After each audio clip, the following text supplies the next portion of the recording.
Les IDE, investissements directs étrangers à l'île Maurice, ont connu une hausse. Ce sont 7,96 milliards de roupies qui ont été investis au cours du premier semestre de l'année 2016. De janvier à juin 2016, le secteur de l'immobilier du luxe à l'île Maurice a notamment totalisé 5 milliards de roupies d'investissement, soit 63% du montant total des IDE sur la période. Le secteur financier a rapporté pour sa part 2 milliards de roupies au premier semestre 2016. C'est un pays qui est dans l'indice d'une business mondiale est classé 32e sur 189 pays, premier africain sur l'indice Mo Ibrahim de la bonne gouvernance.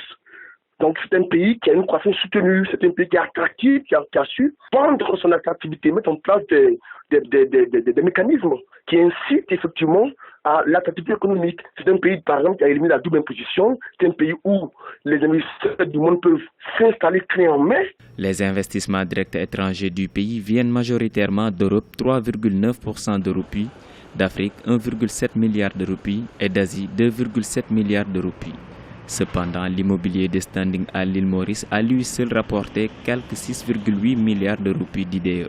Alors, le système immobilier est en boom parce que c'est un pays où les banques s'implantent à une vitesse vertigineuse. L'île Maurice a signé des accords commerciaux avec la Southern African Community, dont l'Afrique du Sud est la plus importante partenaire.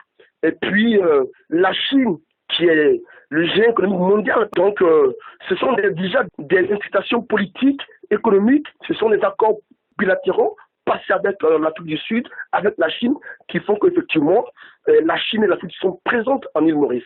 Depuis 1968, l'île Maurice a enregistré une croissance annuelle moyenne de l'ordre de 5% à 6%.